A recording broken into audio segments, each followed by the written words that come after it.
Graça e paz. Hoje faz 40 dias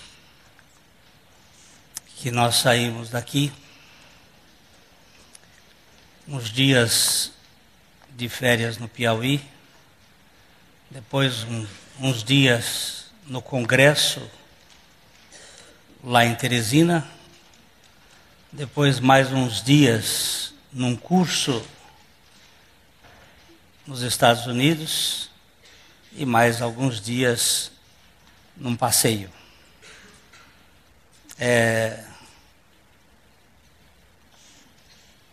Alguns percalços, como toda viagem, mas em tudo o Senhor esteve conduzindo cada detalhe.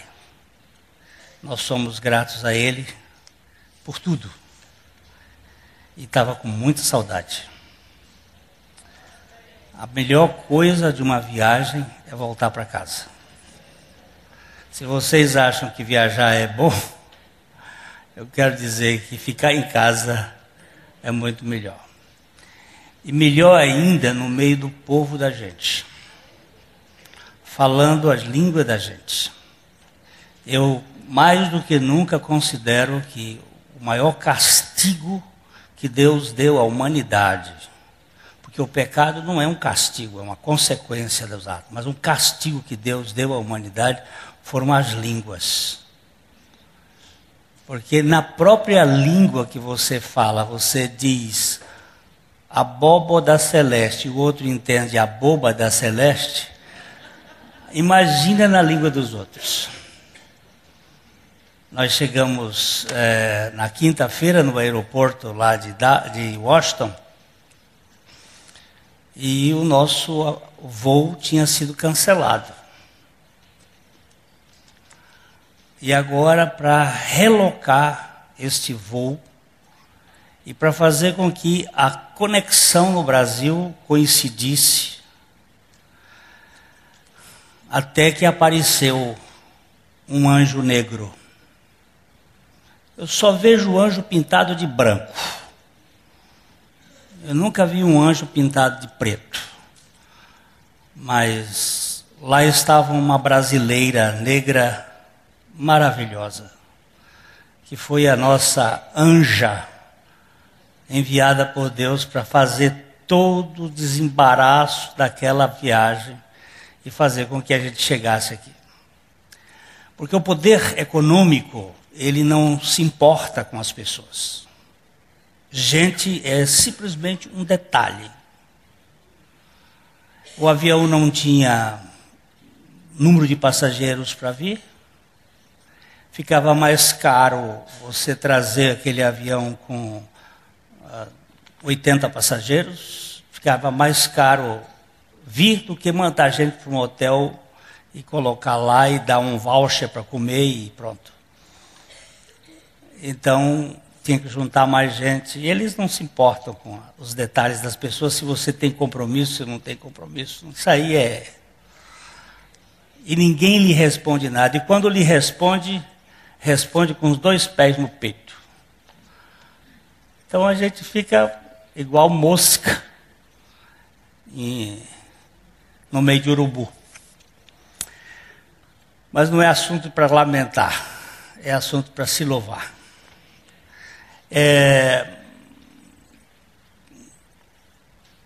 Eu recebi um e-mail essa semana da Lucimeire, e ele está aqui no meu iPad, e acredite se quiser, foi inaugurada nos Estados Unidos a primeira igreja dedicada à Apple.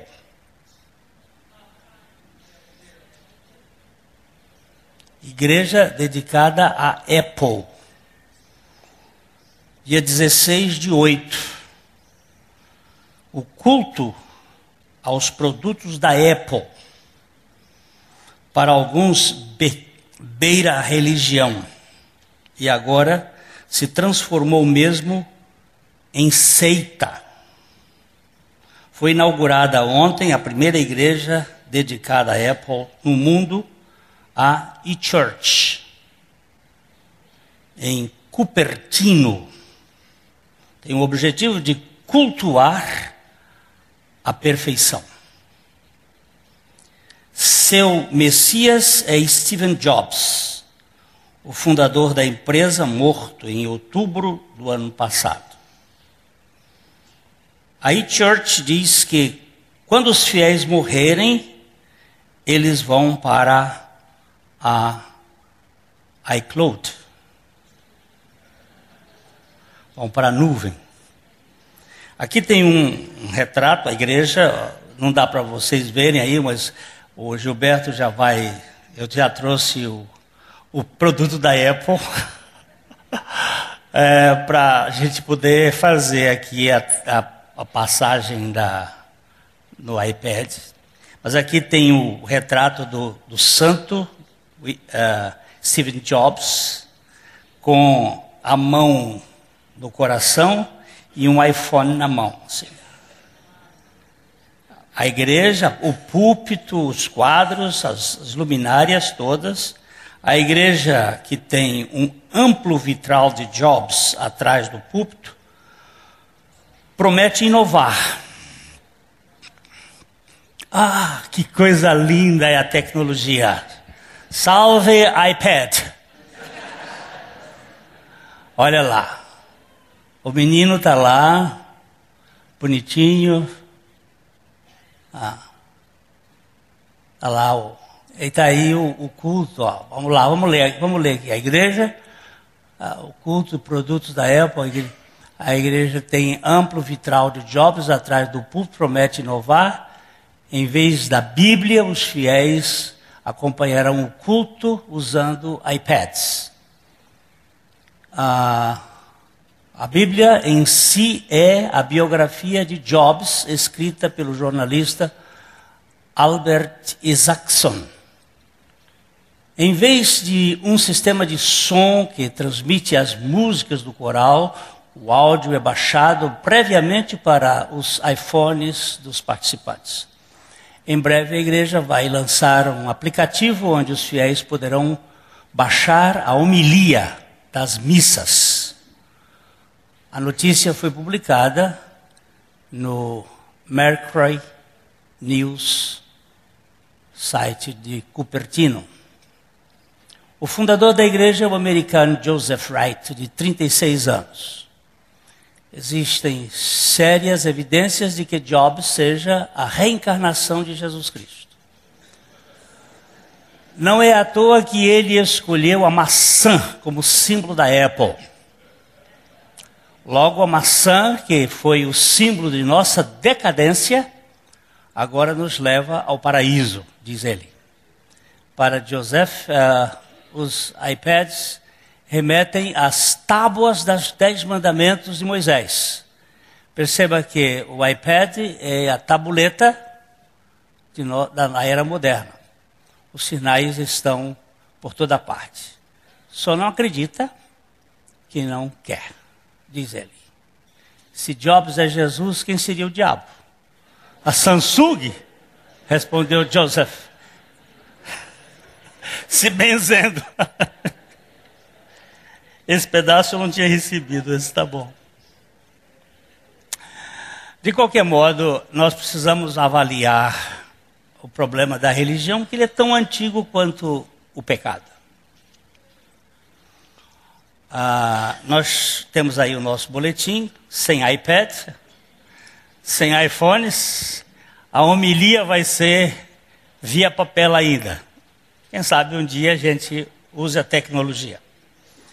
Vamos ler juntos um texto lindo do profeta Isaías, que está aqui na versão da tradução brasileira. Nós também temos uma tradução muito boa, que foi feita aí no final do século XIX, início do século XX, a tradução brasileira. Vamos ler juntos? Pois os meus pensamentos não são os vossos pensamentos, nem os vossos caminhos são os meus caminhos, diz Jeová. Jeová, tu és o único capaz de falar conosco. Nós somos carentes e precisamos ter os olhos abertos pelo teu Espírito. santifica o teu nome nesta manhã.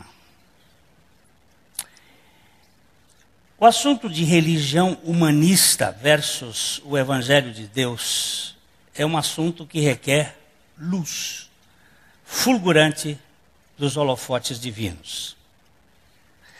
Não há muita clareza para uma multidão que vive à sombra da velha tenda judaica. Muito do chamado cristianismo atual não passa do antigo odre com um verniz brilhante por fora. Parece coisa nova, mas é o mesmo modelo do babilonismo judaico pós-exílico. Deixa eu lembrar vocês aqui que o povo de Israel foi tirado do Egito e levou tempo para Deus tirar o Egito do povo de Israel.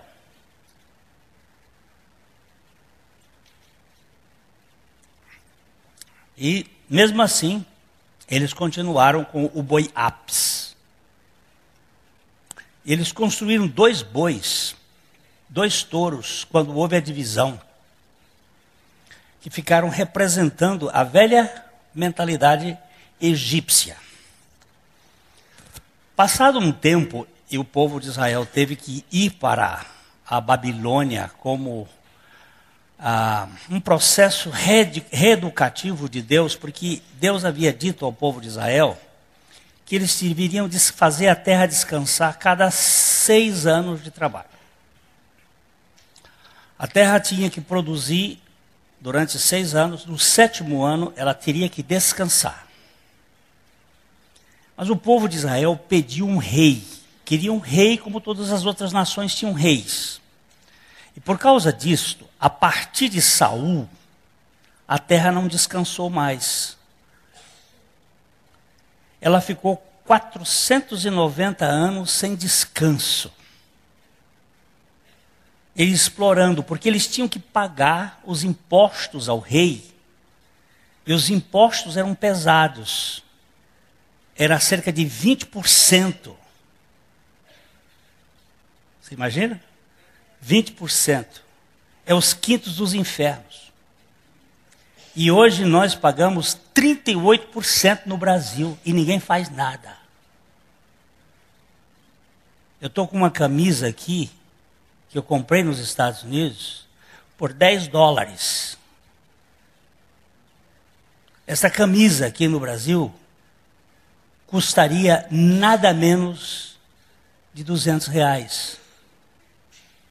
Eu trouxe de propósito para dizer para vocês, essa camisa eu comprei por $10.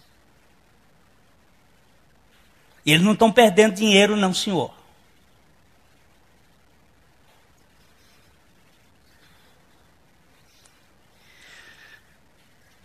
Nós estamos entrando num terreno difícil,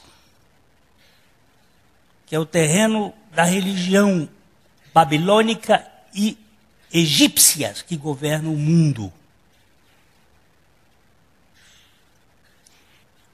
O povo de Israel não fez a terra descansar porque tinha que pagar o imposto alto.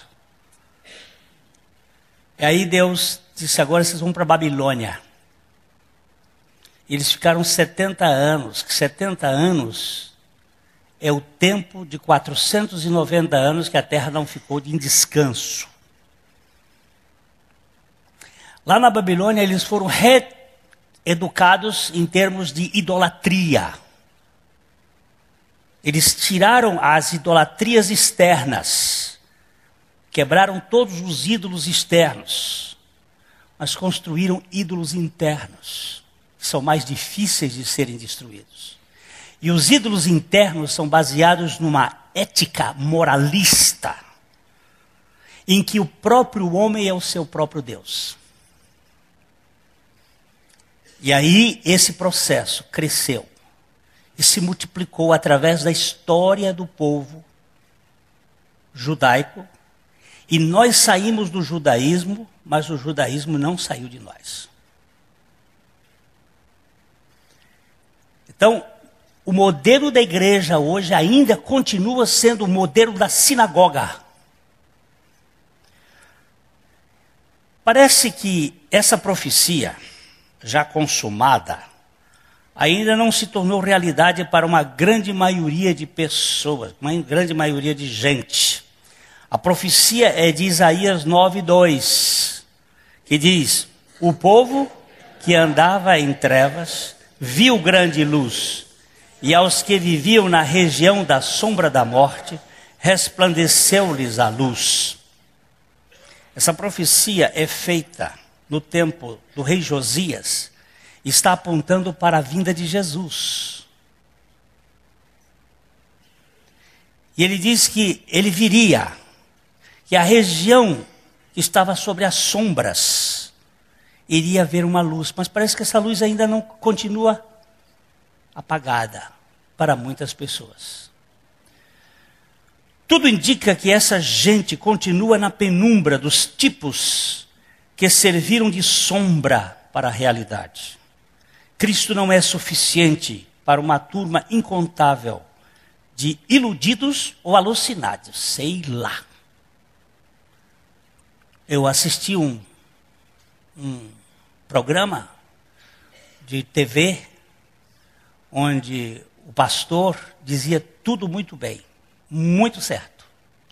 Só que ele dizia: você precisa guardar o sábado. Porque se você não guardar o sábado, você não entra no descanso.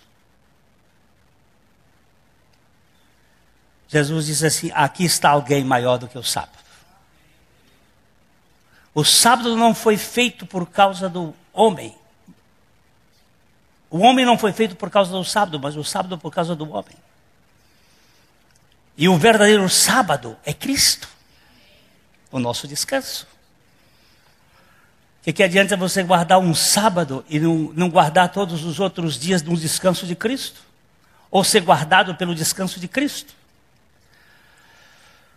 O que percebo é uma tentativa de reeditar a todo custo algo que já ficou para trás. Aquela religião caduca e ultrapassada do mérito ainda continua se infiltrando nas fileiras dos indigentes, dos mendigos indignos, propondo a excelência dos executivos como se fosse um portfólio da aceitação na casa do amor incondicional de Abba. Eu, para entrar na casa de Deus, eu tenho que me vestir com as roupas que eu trago por mim mesmo, e não com as roupas de Cristo. E não pela aceitação de Cristo.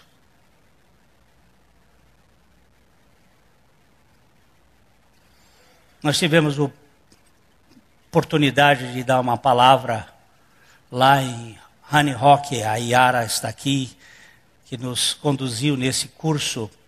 E uma palavra onde nós colocamos as 6 sarrafos. Nós estávamos em pleno momento das Olimpíadas, e os sarrafos que aquele moço de qualidade pulou foram: não furtarás, não matarás, não dirás falso testemunho. Ele passou todos os 6 sarrafos que Jesus colocou, que são horizontais.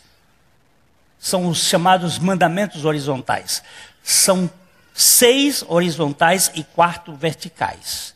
6 são ligados aos nossos relacionamentos homem com homem. E 4 são ligados ao relacionamento com Deus. Quem será a mãe dessa criança que chora para poder cuidar dela com muito carinho? É a própria que está aqui bem na frente. É a Clara que está chorando. Claro que a mãe está perto. Então ele passava. Aí Jesus amou muito aquele rapaz. Jesus amou profundamente aquele moço. E olhando para ele, disse assim: falta-te uma coisa. Vai. Porque ele disse assim: eu tenho cumprido todos esses mandamentos desde que eu nasci, desde a minha mocidade, desde que eu sou criancinha. Aí Jesus disse: falta-te um. Vai. Desapegue-se de tudo, venda tudo quanto tem, dê aos pobres, vem, segue-me, terás um tesouro nos céus. E aí a Bíblia diz que o rapaz saiu triste, e Jesus colocou um mandamento apenas vertical: não terás outros deuses diante de ti. Porque o dinheiro era o Deus daquele moço. Então eu estava dizendo lá naquele encontro que nós podemos saltar todos os sarrafos horizontais, mas tem um que não podemos, porque ele está no terceiro céu. Só Jesus pôde passar. E que a gente precisava ter Cristo como nosso suficiente. Uma moça mexicana que estava lá, à noite ela veio falar comigo, eu passei o dia todo perturbada, porque Jesus não é tudo para mim. Eu estou conseguindo passar os sarrafos, mas eu quero que Ele seja tudo para mim.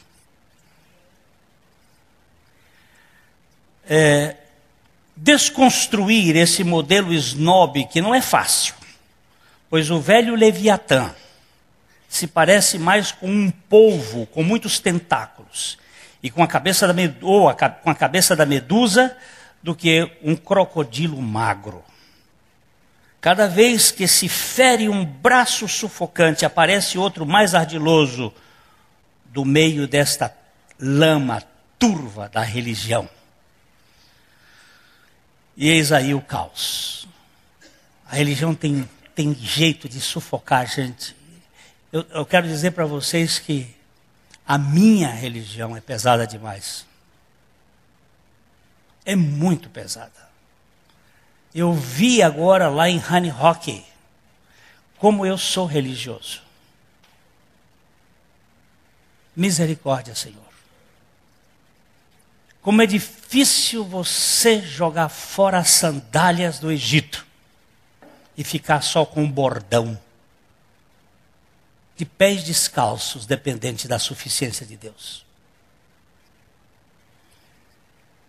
Vou procurar nesse estudo, vou ser o mais rápido possível, repetir o curso que nós estamos ministrando na Colina da Graça para um grupo de peregrinos que aceita ser demolido de sua tradição religiosa, enquanto se deleita na suficiência do Cordeiro que acolhe cada um em seu seio amoroso. Lá na Colina da Graça nós estamos caminhando há talvez uns 2, 3 meses, em cima desse tema, desconstruindo o modelo religioso, que é pesado, para mim. Não sei se para você é pesado, mas para mim é pesado. É difícil eu ser um discípulo de Jesus que não carrega uma mochila nas costas, com pedras que foram postas através dos tempos. Você sabe o que é religião? Alguém sabe?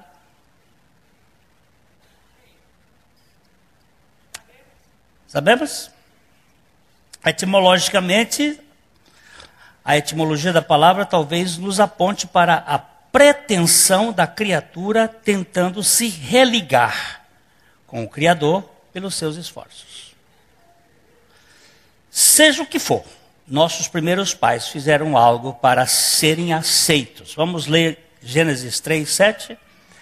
Abriram-se então os olhos de ambos e, percebendo que estavam nus, coseram folhas de figueira e fizeram cintas para si. Eles estavam nus desde que foram criados.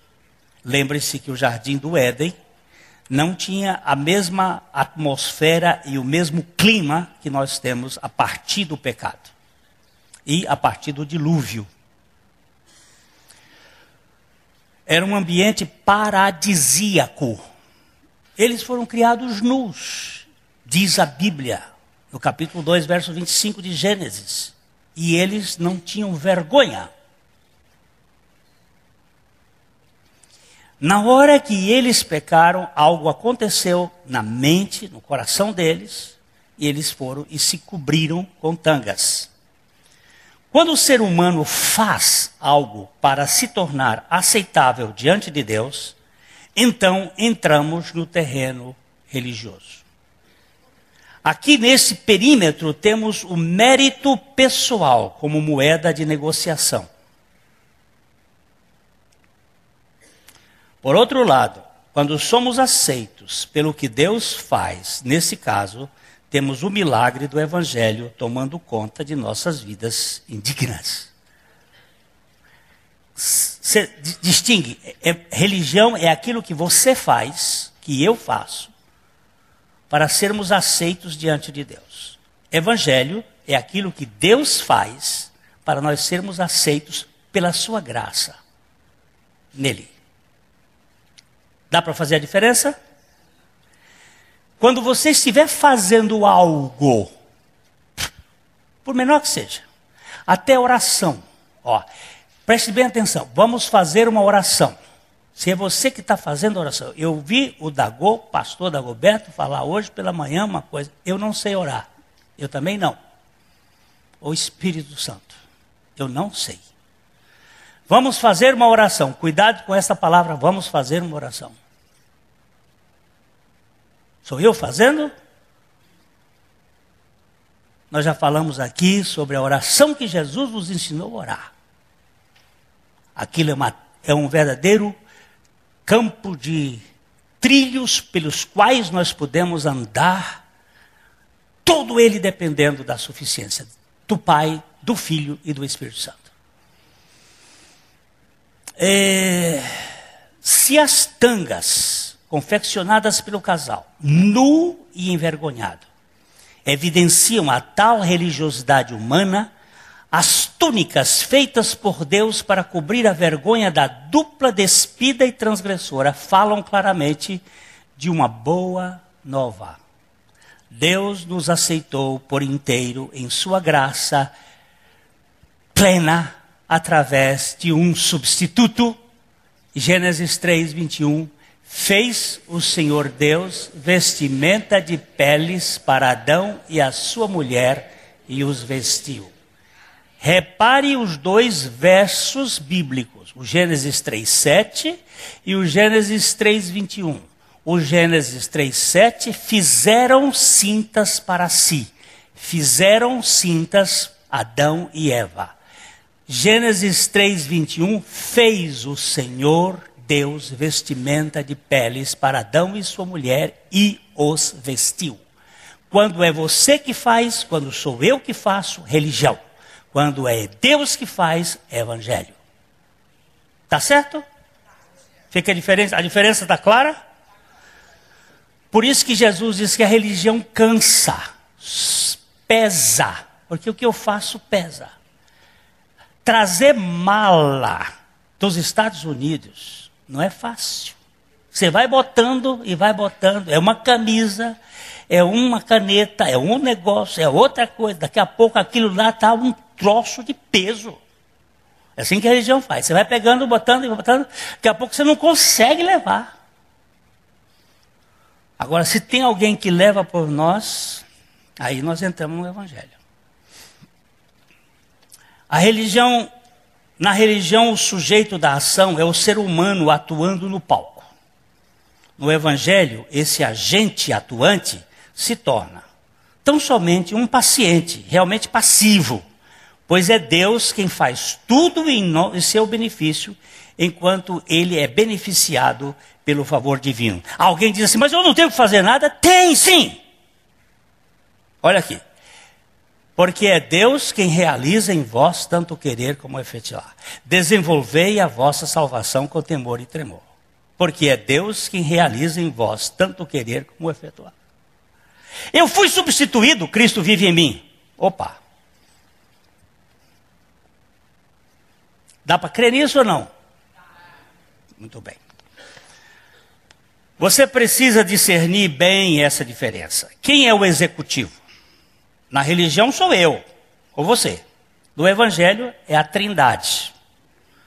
Se não percebermos com clareza essa questão, podemos nos envolver seriamente na religião, achando que estamos lidando com o Evangelho.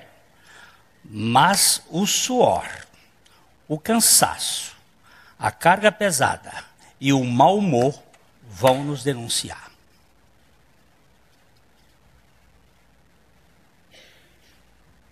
Pode ter certeza disso. Toda pessoa que geme, que murmura, que reclama, é que o peso está nas costas dela. E peso é peso. Lá nos Estados Unidos, para você pegar um carrinho de carregar mala, você paga $3.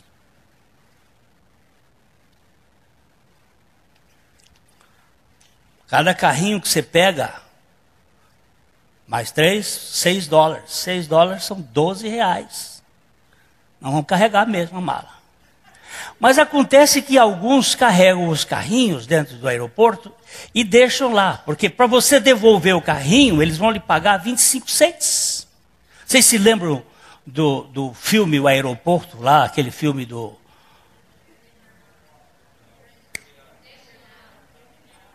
Terminal. Que ele ficava ganhando dinheiro, pegando os 25 cents que ia devolver para poder viver lá dentro. Pois é isso aí.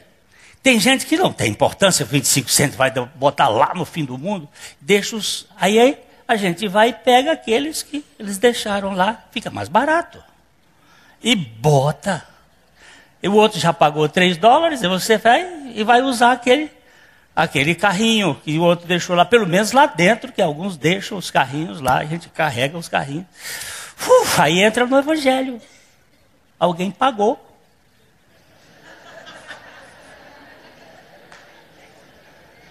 Fica muito mais fácil. Alguém pagou. Está lá. E depois você ainda pode devolver e ganhar mais 25 cents.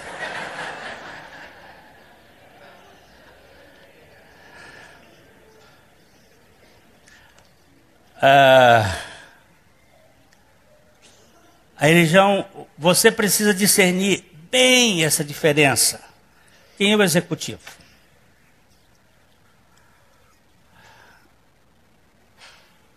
Segunda coisa. A segunda distinção entre religião e evangelho fica por conta da aquisição.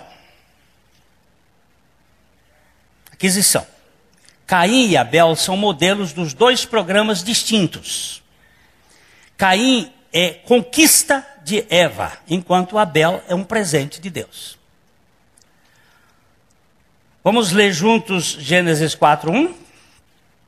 Coabitou o homem com Eva, sua mulher.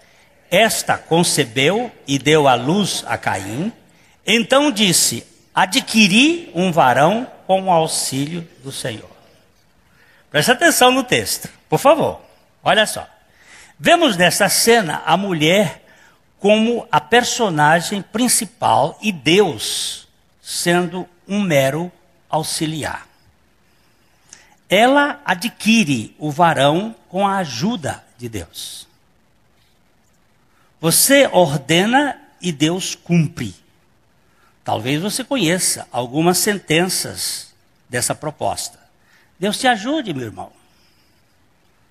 Deus ajuda a quem cedo madruga. Ou Deus te acompanhe. Em todas, Ele é apenas o coadjuvante. Você já ouviu alguém dizer Deus te acompanhe? Você já disse para alguém Deus te acompanhe? Pois é. Essas frases, elas denotam que Deus é apenas um auxiliar. Ordena, decreta. Como são as palavras mais? Determina. Você é quem pode. E Deus tem que fazer. Vai caçar o caminhão que você caiu, criatura. Sai dessa. Deus é soberano.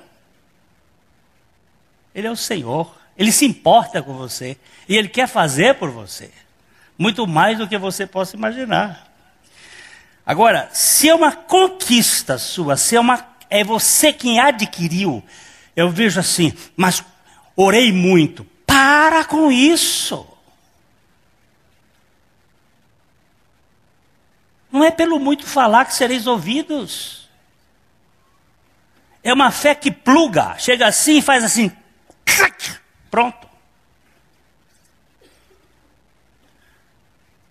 Orei não é muito, é sem cessar.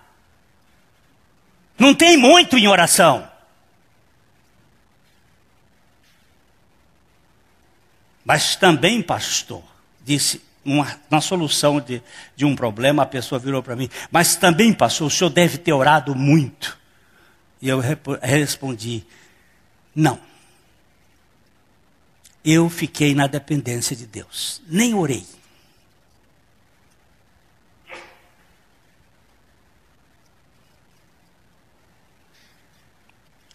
Essas ideias, para desconstruir isso de mim, tem sido difícil.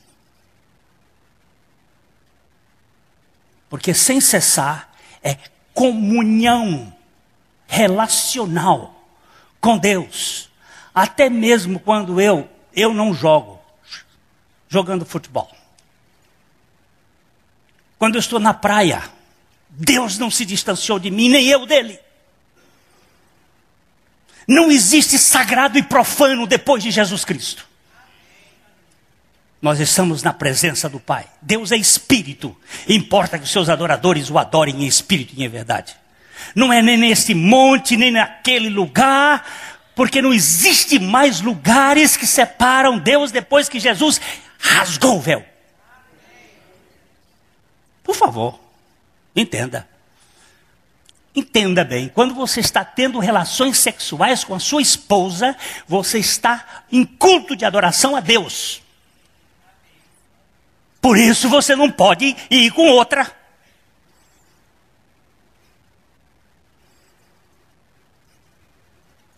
Não é por legalismo, é porque eu estou na presença de Deus. Vemos nesta cena aqui, que a mulher como a personagem principal e Deus sendo um mero auxiliar, ela adquire o varão com a ajuda de Deus. Isso nós já passamos, né? Todavia, Abel é uma dádiva. Eva não se viu como obreira. Era só uma agraciada que recebia um presente de Deus. Veja bem Gênesis 4:2. Depois deu à luz a Abel, seu irmão. Abel foi pastor de ovelhas e Caim lavrador. O evangelho é uma dádiva divina e nunca uma conquista humana.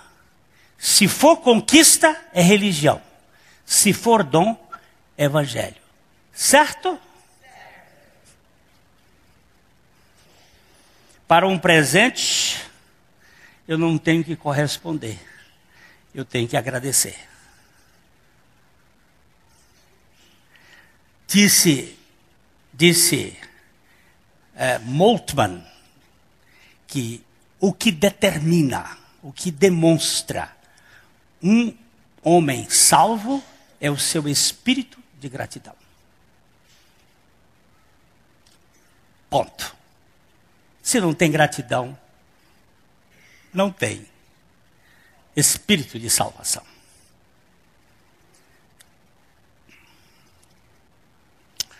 Neste versículo acima vemos também a terceira diferença. A primeira diferença é o quê? Quem faz? Deus ou você? A segunda diferença é dom ou é conquista? Dom. Dom é evangelho. Conquista, religião. Terceiro, diferença. O evangelho tem como ocupação uma atividade sem preocupação. Estamos aqui e agora, bem antes do dilúvio. Portanto, todos os animais eram herbívoros. Pastorear um rebanho naquela época tornava-se um passeio agradável por entre as pastagens. Não havia predadores para atacar as ovelhas e os pastores lidavam com o rebanho como um lazer, divertindo-se. O pastor não vivia estressado na lide ou na lida do campo. Eu vou terminar o texto aqui, mas uma das consequências do pecado foi lavrar a terra com o suor do rosto. Ser lavrador significava esforço no plantio, cansaço no cultivo, apreensão na colheita, preocupação no armazenamento e vanglória ou frustração nos resultados. O lavrador tem mérito no paiol cheio e desilusão com o fracasso da ceifa. Por isso, ele vive apreensivo. A religião faz com que o seu executivo trabalhe duro para conquistar, pelo seu mérito, um lugar no altar dos vencedores. Ela só aprova aqueles que se esmeram para trazer uma oferta que lhe tenha custado esforço, lágrimas e suor. É preciso um bom currículo na labuta para conseguir algum resultado no altar. Vamos agora fazer um... Abel era pastor de ovelha. O que é que um pastor de ovelha fazia antes do dilúvio? Se divertia com as ovelhinhas. Por quê? Lobo não atacava a ovelha. Por quê? Porque todos eram herbívoros. Eu estou falando de Bíblia, eu não estou falando de estudos científicos.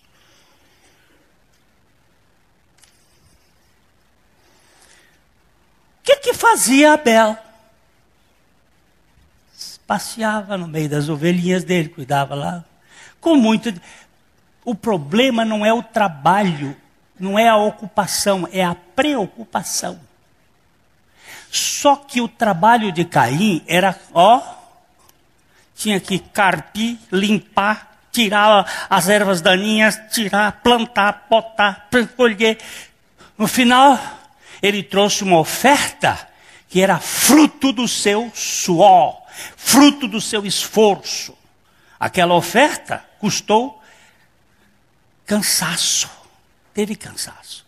A oferta de Abel não, ele foi lá, ele pegou um cordeirinho, motou, trouxe.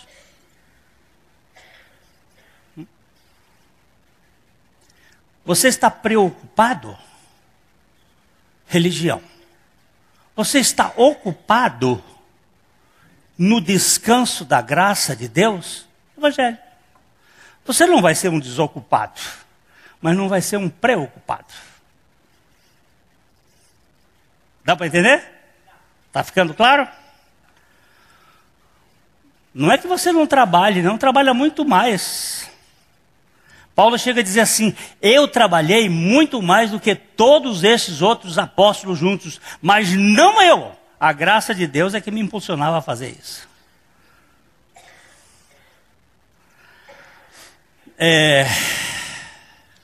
Daqui nós estamos. A quarta distinção da religião e do evangelho é a oferta. A primeira distinção é quem faz. A segunda distinção é dom ou conquista. A terceira distinção é ocupação ou preocupação. Tá preocupado? Está angustiado? A quarta distinção de religião e evangelho. Olha aí. Vamos ler juntos? Trouxe Caim do fruto da terra uma oferta ao Senhor. Abel, por sua vez, das primícias do seu rebanho e da gordura deste. Os dois têm algo a ofertar. O primeiro oferta o sacrifício pessoal. É o autossacrifício ou esforço do próprio trabalhador que está em jogo. O segundo oferta a vítima. O substituto, focalizando o holocausto do alto, que estava identificado no animal imolado por Deus para cobrir a vergonha do casal pelado e pilhado de sua identidade entre as moitas, no jardim do Éden.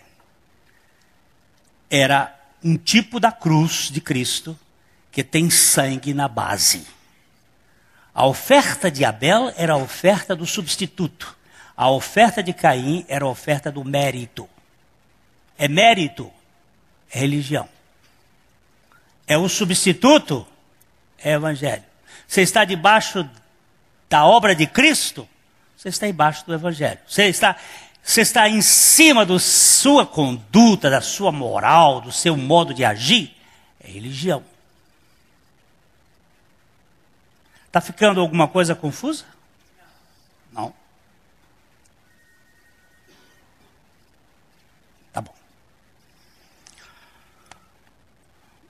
No Evangelho, a oferta humanista dispensa o sangue do cordeiro, enquanto compensa a sua oblação com o suor escorrido de sua fronte erguida pela soberba do seu ego. Caim trouxe para o altar de Deus os frutos de sua lida, como uma conquista. Ele queria ser aceito pela justiça própria. A religião sempre enfatiza as boas obras como atributos dignos diante de Deus. Assim, seremos salvos pelo que fazemos e não pelo que foi feito por Cristo. Quando eu era menino, eu fazia parte de uma organização chamada Embaixadores do Rei, na igreja. E lá a gente tinha os postos a subir, postos. Se você cumprisse determinadas tarefas, essa invenção vem do século XIX e vem de uma invenção movida pelo mesmo sistema da religião do Templo de Israel. Dos chamados projetos maçônicos que entraram na igreja. Então você tinha os graus, eram 3 graus, do mesmo modo que existem 3 graus. E você chegava até o grau de embaixador-chefe. E você tinha que fazer competições. Eu me lembro que eu era perito em achar textos bíblicos. Desembainhar a espada, 1, 2, pá, pá, pá. Aquele que chegasse primeiro ganhava. E Jesus disse, não é nada disso. Não é nada disso. Eu não vou ter competição. Lá no Trindade não existe competição. Ninguém quer ser melhor do que ninguém. Eu vim buscar o fracassado. O que vocês estão fazendo? E eu tinha umas estrelinhas lá que botavam lá. Esse aqui já subiu de arauto para embaixador. Misericórdia! Onde é que nós estamos com isso? Isso é coisa das Olimpíadas. Isso é coisa da Grécia. Em que alguém... Agora estamos as meninas de ouro, os meninos de prata, no vôlei. E Jesus disse, os meus meninos são de barro, mas eu amo. Onde é que está a cabeça da gente?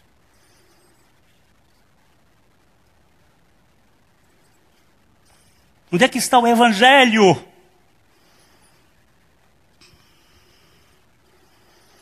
O Evangelho, no Evangelho, o cheiro do holocausto queimado e o sangue espargido sobre o altar da misericórdia tem marca de oferta agradável. A Trindade nos faz agradáveis a ela mesma no amado. Abel trouxe um sacrifício que apontava para a suficiência daquele que nos aceita apenas pelos seus méritos, seus maiúsculos, seus de Cristo. Nele há somente inspiração, jamais transpiração. Não existe. Eu vi ontem um moço, que é o dia de Ramadã, o moço que era católico e agora é muçulmano. Eu fiquei 40 dias em jejum de televisão. 40 dias sem poluição sonora e visual.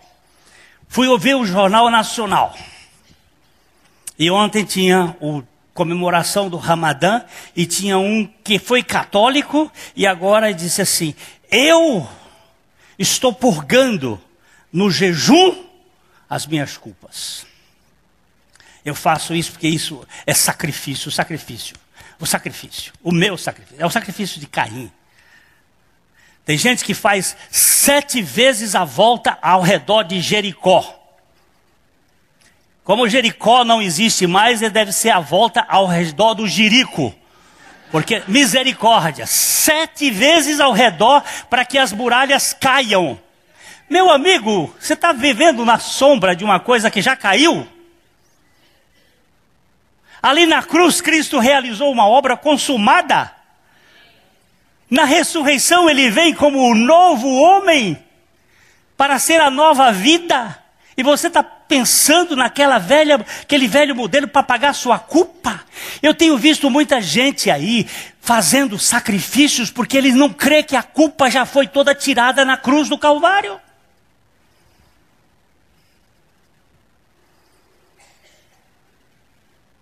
Dr. Michael Manniches, um professor lá no nosso curso, disse que as carroças do Velho Oeste iam, e muita gente levava as suas coisas da cidade, levavam piano nas carroças, mas na estrada o cavalo começava a ficar cansado.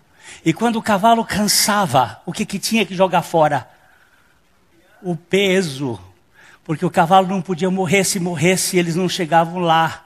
Aí tirava o piano, aí tirava aquilo que era pesado, e só chegava lá quem a cama era só uma esteira para dormir.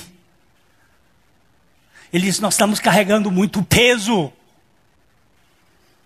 daquilo que Jesus não quer que você carregue. Ele teve um AVC, há 4, 5 anos atrás. Ele disse, depois do meu AVC, eu sentei para pensar nas coisas que Deus quer que carreguemos. Nós estamos carregando muita coisa. E aí pesa. Religião pesa.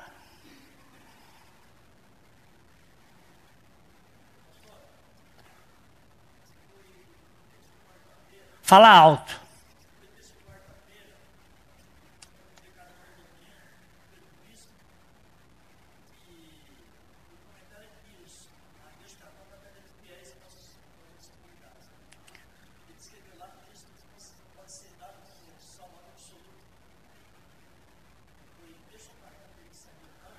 Não, eles não estão perdendo fiéis, porque eles nunca tiveram fiéis, nem ninguém tem fiel nenhum.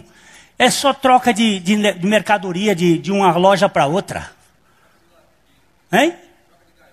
Troca de gaiola. De católico para evangélico, de evangélico para católico, de católico para muçulmanos. Isso é troca de gaiola. Eu estou querendo dizer aqui, evangelho é lugar de libertação. Não é lugar de cabresto. É lugar de libertação, de Deus nos libertando de todo medo, de toda culpa, de toda vergonha, de todo o dever. De todo o dever, de todo o dever. Eu não vou fazer por dever, eu vou fazer porque amo o meu Senhor Jesus. Por prazer, por alegria, porque Ele me amou e o seu amor é que me conquista.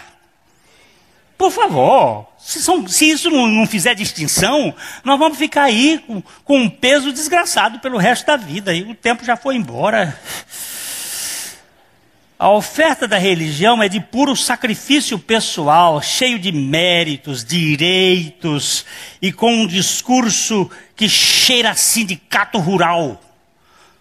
A indignação é patente quando se vê que a aceitação da graça nada tem a ver com o desempenho do sujeito, mas com o caráter digno do substituto, que inclui a iniquidade do indigno na sua morte. Isso aqui, se eu estivesse num lugar que as pessoas estivessem compreendendo, ia gritar todo mundo, aleluia! Mas o povo está meio adormecido, ninguém diz nada, porque quando se faz gol, a gente dá um grito pelo gol. Nós estamos ali assistindo com vigor. Mas será verdade isso? Será que isso é verdade?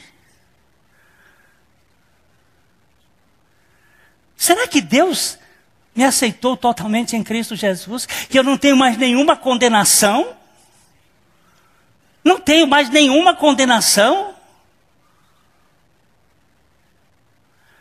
Outro dia uma menina me perguntou, pastor, eu vou e peço perdão, e eu cometo de novo, eu vou e peço perdão, e eu cometo de novo, eu vou e peço perdão, o que eu faço, pastor? Eu digo, vai e peça perdão. Ele disse que era 70 vezes 7 para nós, e para ele quanto é? A conta dele é infinita. Agora veja bem, é o seu perdão que vai mudar a história, ou é o amor dele por você que vai mudar você acabar de parar de pedir perdão e crer que o perdão já foi dado? Hã? A oferta do religioso é de puro sacrifício. Já leu, né? Quinto, agora aparece a quinta sutileza nas entrelinhas, ao vermos a diferença dos traços marcantes de um religioso e a fisionomia de um filho de Deus. Vamos ler Gênesis 4:6. Então lhes disse o Senhor, por que andas irado e por que descaiu o teu semblante?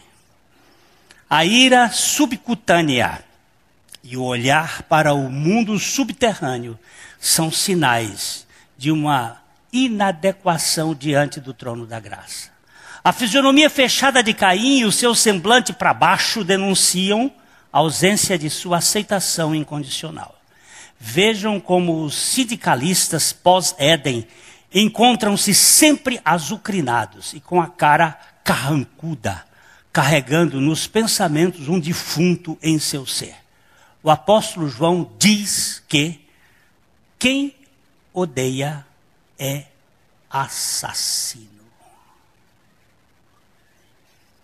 A cara do assassino está marcada. Ele está marcado. Ele tem uma marca na cara dele. Eu estava sentado lá no aeroporto, pensativa, minha mulher disse assim, tira a ruga da cara, meu bem. Cara de assassino, de ansioso, cara de preocupado, cara de angústia. Tira isso da cara. Digo, obrigado, meu bem, obrigado. Aí fiquei apertando a testa assim. Olha essas rugas aqui, essas rugas aqui. São frutos das nossas ansiedades, das nossas preocupações, dos nossos medos, das nossas angústias, porque nós não conseguimos. George Miller morreu com 93 anos de idade. Dizem os biógrafos dele que a cara dele parecia de um bebê. Ele aprendeu a andar com papai e a descansar na suficiência de papai. A ira, então, não há alternativa. Deus é amor. Quem nasceu de Deus, ama. Vamos ver se é verdade isso em 1 João 3,12. Não segundo Caim, que era do maligno, assassinou o seu irmão. E por que o assassinou? Porque as suas obras eram más e as do seu irmão justas. Uma melhor tradução seria, suas obras foram justificadas. Talvez Abel foi aceito no cordeiro e festejava. As obras de Abel foram justificadas. Ademir, você é um justificado ou você é um justo? Justificado. Justificado. Você está debaixo debaixo do cordeiro ou debaixo da sua própria justiça? É mais leve ou mais pesado? Muito mais leve. Será que ele começou a boa obra, ele vai acabar e fazer você chegar ao ponto que ele quer ou não? A promessa dele? Ou ele vai ficar impedido pela sua vontade estúpida? Hein? Eu lhe chamei de estúpido agora. Agora zanga comigo, que eu quero ver. Se você zangar comigo, você é um religioso igual Caim.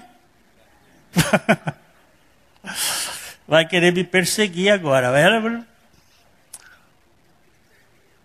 Com certeza a face exultante do Filho de Deus facilita ver a presença de Cristo arrumando o porão de sua vida, ainda desorganizado e confusa. Quem passou pela operação da cruz tem motivos suficientes para fazer festa, mesmo em tempos de guerra. Tá tudo bem? Não está tudo bem. Mas ele está lá arrumando o que está errado. Ele está lá no porão, cuidando de toda aquela desorganização. Chegamos ontem, tinha que abrir as malas, botar tudo, botei tudo em cima da cama, joga tudo lá, vamos agora. Foram quase 2 horas para botar, pendurar, arrumar, guardar. Quem faz isto na minha alma é o meu Senhor Jesus. Quem faz isso na sua alma é o Senhor Jesus.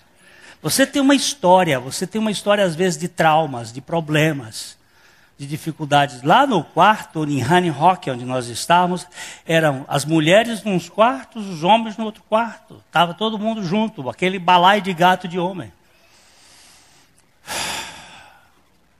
E de noite, o doutor Butman chegou e disse assim: eu vejo que no quarto dos brasileiros há muita alegria, porque nós passávamos a noite, parte da noite, conversando e ouvindo histórias e contando histórias e sendo tratados, porque nós somos tratados uns pelos outros. No afeto, no carinho, na discussão, no amor, na luta, nós somos tratados. E o nosso querido tradutor extraordinário disse depois no ônibus: eu vi que esse negócio de vocês, eu estava no começo, porque ele não tem o modelo cristão dessas religiosidades, ele é uma pessoa assim, mas ele chegou e disse assim: eu pensei que era coisa combinada no início. Esses caras estão querendo me pegar porque é combinado. Mas eu vi que há divergência entre eles. Mas uma coisa que eu descobri: eles se amam com um amor diferente.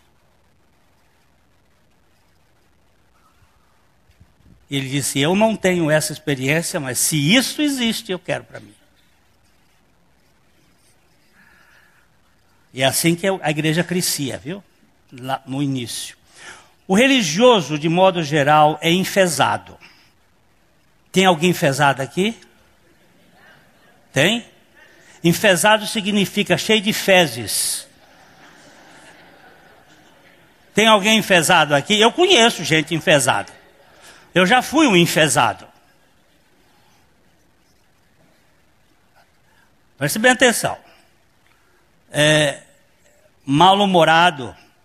Por isso, o sexto sinal para identificar o que é religioso, o que é evangelho, vem da tendência que o religioso tem de perseguir, caçoar, menosprezar, zombar e criticar os que foram aceitos pela graça. Essa gente não aprecia a graça de Deus, mas gosta mesmo é de provocação. Daí você vai descobrir o provocador, o caçoador, o crítico, o zombador, o murmurador. Você, quando começar a conversar, você diz assim: uau, está aqui presente ainda? Você é um caínico. Você é um religioso. Ora, se Deus me aceitou, Ele vai aceitar você também. Não sou eu que vou querer mudar você, Fernando. Eu não tenho essa capacidade. Deus me livre. Há uma perseguição que corre feroz no front. E há também uma perseguição velada nos bastidores. Mas ambas são cruéis e contrárias ao modelo do Evangelho. Qualquer tipo de flagelo, de açoites, de ultrajes, vem patrocinado por um espírito do anticristo. No reino de Deus não há lugar para provocações e martírios sobre qualquer pretexto. Eu nunca ouvi contar que um filho de Deus perseguisse alguém. Nunca ouvi falar.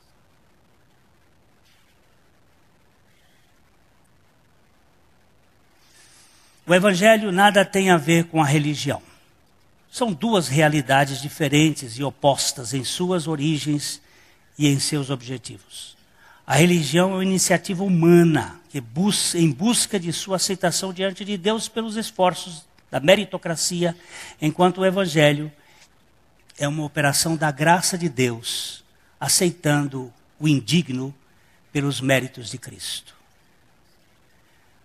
Vamos repetir o texto de Isaías, os pensamentos de Deus não são como os nossos pensamentos, nem os nossos caminhos são como os caminhos de Deus. Nós queremos ser como Deus e por isso nos elevamos em nossas ideias narcotizadas pelo perfeccionismo. Você viu que naquele e-mail sobre Steve Jobs, a religião da White Church, a base é a perfeição, é o perfeccionismo. Não, a base é a graça de Deus para com os indignos. Por outro lado, para nos salvar de nossa altivez, Deus se fez como um de nós, esvaziando-se até a morte e morte de cruz.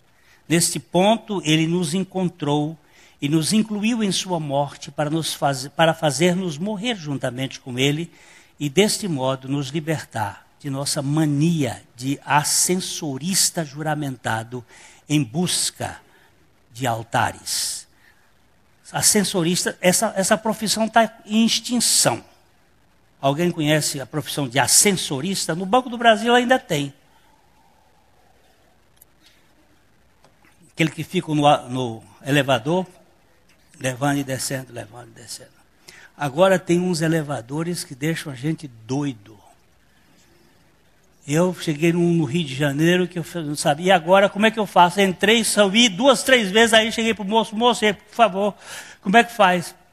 Aí ele foi lá para destravar o negócio, porque eu tinha que entrar no elevador que sobe só para aquele andar. Eu entrei no outro, não subia, descia, não entrava, chegava. Agora, o sétimo sinal, o final, sinal é este. Enquanto a religião tenta exaltar o ser humano aos píncaros da glória, o evangelho esvazia Deus até o lugar dos mortos, a fim de nos esvaziar juntamente com ele para ganharmos a condição legítima de filhos do Altíssimo, isto é, somos os mais elevados quando estivermos mais esvaziados de nós mesmos. Quando nós perdermos a condição de nos defendermos, ficar calados diante das acusações, estamos diante do trono de Deus e Ele vai cuidar de nós. Vamos entrar num grande descanso, ainda que a nossa alma tenha alguma vontade, não, quiete-se. O Senhor está assentado no seu santo tribunal e Ele julga os povos com justiça e as nações com retidão. Diante da supervisão divina, quanto maior for a postura de uma pessoa, menor será a sua avaliação. Em 1 Coríntios 1, 28 e 29 nós lemos: por isso Deus escolheu as coisas humildes do mundo e as desprezadas e aquelas que não são, para reduzir a nada as que são, a fim de que ninguém se vanglorie na presença de Deus. Se você faz parte da igreja de Deus, você é um lixo de 5ª categoria escolhido por Deus.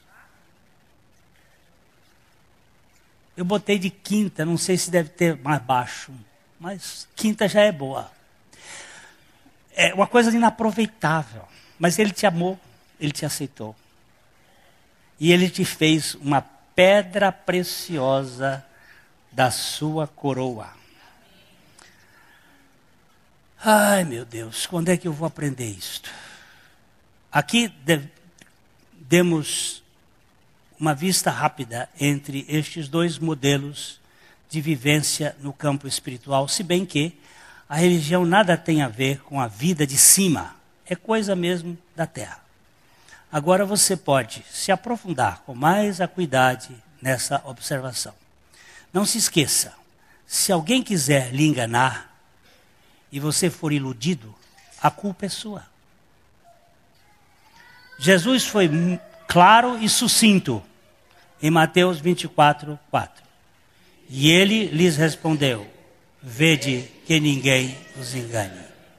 A mensagem que você acabou de assistir faz parte do Ministério de Comunicação Palavra da Cruz. Temos um grande acervo de estudos bíblicos em áudio e vídeo. Distribuímos também gratuitamente o jornal mensal Palavra da Cruz. Entre em contato conosco pelo fone 0 operadora 43 3372 8900 ou pelo e-mail livraria@piblondrina.com.br. Visite-nos pelo site www.livrariapiblondrina.com.br ou acesse www.piblondrina.com.br. Graça e paz.